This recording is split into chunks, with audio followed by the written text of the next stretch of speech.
Well, hi there, food friends. It's Kevin. Hey there, too. It's Ralph. And today, Ralph, we're going to welcome our friends to Cavalcade of Food as we make a spinach bake. Spinach How about that? Bake. And I will say, too, in full disclosure, this recipe comes to us, ladies and gentlemen, from Mr. Ralph.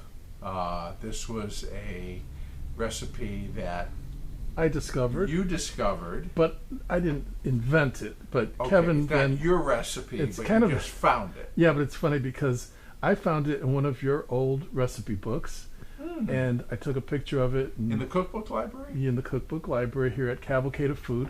And I had it on my refrigerator at home. Kevin noticed it when he was over visiting. And then he said, hey, this looks good. And It looks good. And I hadn't made it yet, so we thought, let's make it for our food friends. Why wouldn't we? And we should. So, here, and what I liked about the recipe is I read through it. It's all kind of a one bowl thing. You put it all together, you put it in a pan, and you bake it. Easy breezy. So we like easy breezy, don't we? We sure do. So, here's what we've got. I have a 10-ounce box of frozen, thank you, chopped spinach that was thawed and squeezed dry. Okay? How big was the box? 10 ounce. I know, it doesn't look like a lot. You know how much I love spinach. I know you love spinach, and I know it didn't surprise me when I saw that you found a spinach recipe, because that's one of your favorite things. But if I redo it, I'm going to make it with more spinach. But this is a 10-ounce box of frozen spinach. Now, a little spinach goes, I know, we could just eat that like it was nothing. But we'll follow the regular recipe Yeah. first, as always. Okay. Then I've got a medium onion here, chopped. Chopped, okay. Okay, I'm going to put that in there. Then I've got 3 eggs, beaten. Beat the heck out of those eggs. Not small, not large, just right. Okay.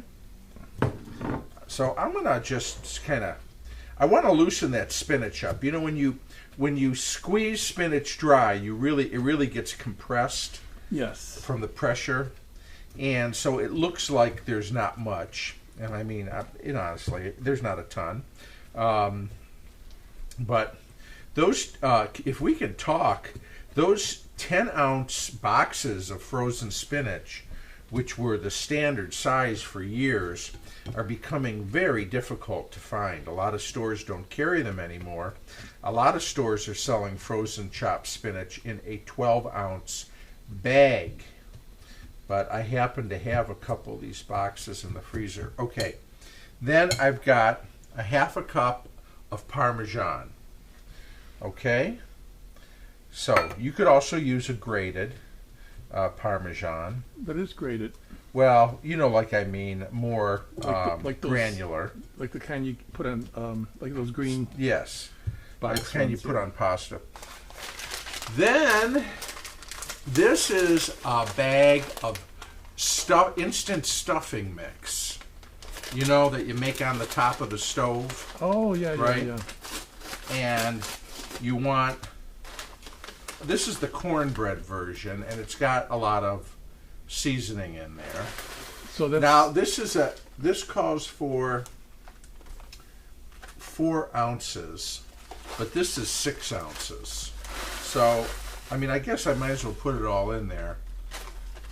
You want me to hold a little back? Well, we had just said we were going to follow the Well, recipe I know. strictly the first time. Okay, so I'll hold a little back. Because, That's okay. yeah, let's just follow the recipe how it's written first and then modify it later. That's the rule I learned from you. Because if it was up to me, I'd go get a can of spinach and add I it to know that. you would. Now, we've got some other seasonings. What you got? Teaspoon of garlic powder, half a teaspoon of dried thyme, half a teaspoon of salt, half a teaspoon Pepper? of pepper. Okay. Now, of course, we've got the egg in there, the eggs. 3 eggs. 3 That's eggs our binder. beaten, and the cornbread stuffing also comes in. It's like if you're going to use it for like Thanksgiving or like a Sunday dinner, you can get different flavors. You can get different flavors, but I didn't want like overpowering. a chicken flavor or whatever, turkey flavor. I just thought we wanted to have the spinach be the star as much as possible. Spinach is the star. Now it doesn't actually, Ralph. That you look at it, it doesn't look too low on the spinach. No, now that it's integrated. You could always have more, I guess. But again, we're following the recipe. So now, I'm going to use an 8x8 pan. You need a baking dish. You want me to mix this more? Is that what you're trying to say, without saying it? Yeah. Just the sides and stuff. Yeah. You're going to need at least a baking dish that will hold 1.5 quart in size. So that's an 8 Now by this what? is an 8x8, which will hold is like a 2-quart dish, so it'll be plenty big. And how deep is it? A couple inches? I don't know. Maybe 2. So all right, let's do like this. So our friends can see it going in. Wow, that does look good. I mean, I'm already thinking of variations. Like, I wonder if we could do it with like some kind of a nut, like add a walnut or a pecan, or. Now, if it were me, I might have sautéed these onions a little bit first, but. How long is it going to bake? It's going to bake at 350 degrees.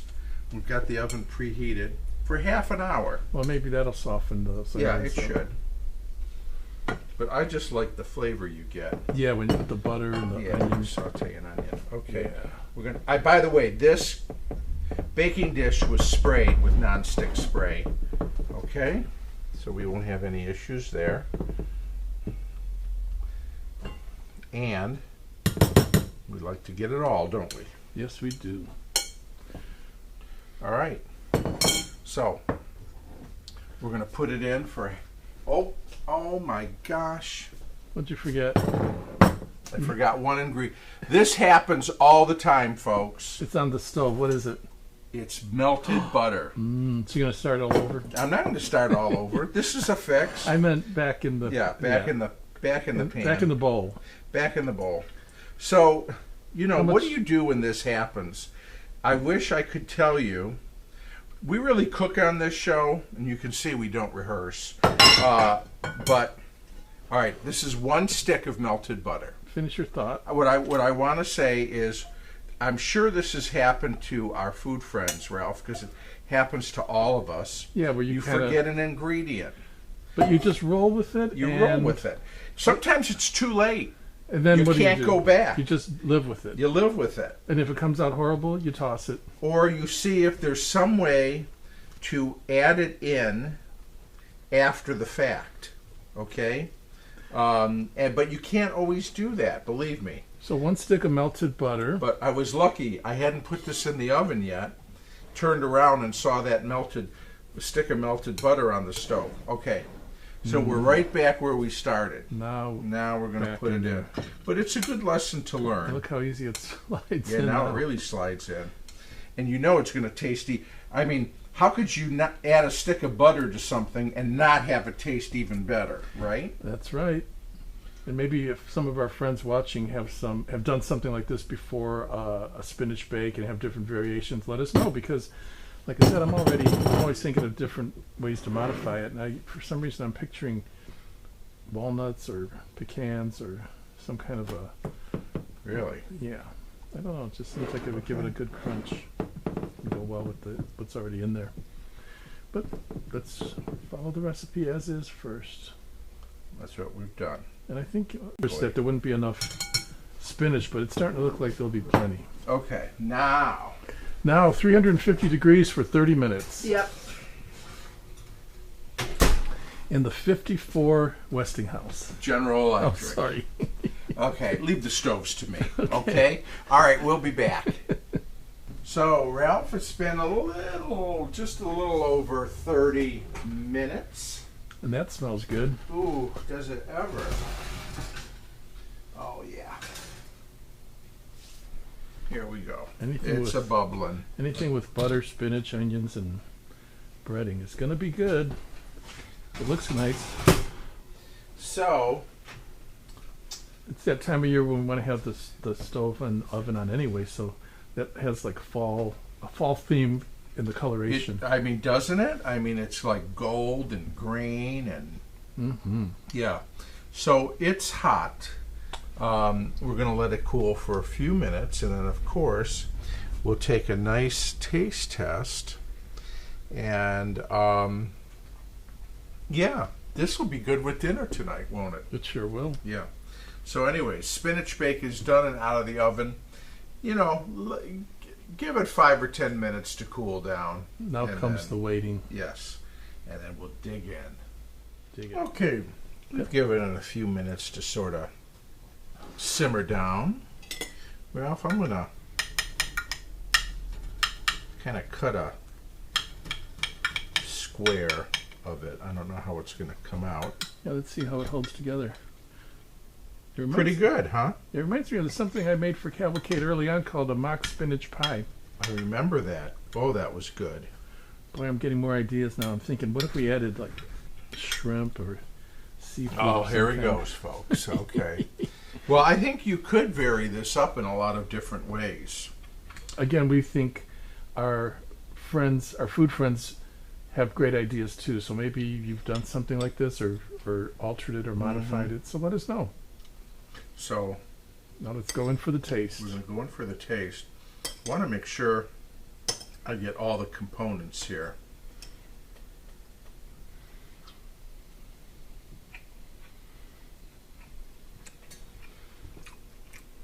Wow, that's good. Your eyes say it all. Yeah, it's good, Ralph. You have the dressing part is predominant. You get the thyme. Remember we added dried thyme? Oh, yeah. And then, of course, the butter. Can't go wrong with that. The butter. Spinach, the The onion. the eggs, holding it together. If I'm honest, probably the minor player in this situation here might be the spinach. So then I would add more spinach. I mean, you're getting it, but it's not spinach forward. Yeah, it's something you could probably modify or alter or vary with more spinach or other ideas. Like I was saying, maybe some crab, maybe some other things like nuts. But it's perfect for the holidays coming up. You take this, and it's a perfect side, not too hard. This is a real Thanksgiving, Christmas flavor, fall, holiday. It looks flavor. like fall, and it tastes like fall. It does. And it came kind of in a fun roundabout way. I got it out of Kevin's cookbook. He saw it on my refrigerator. Yeah. And now here it is. We're giving it to you. So we've come full circle.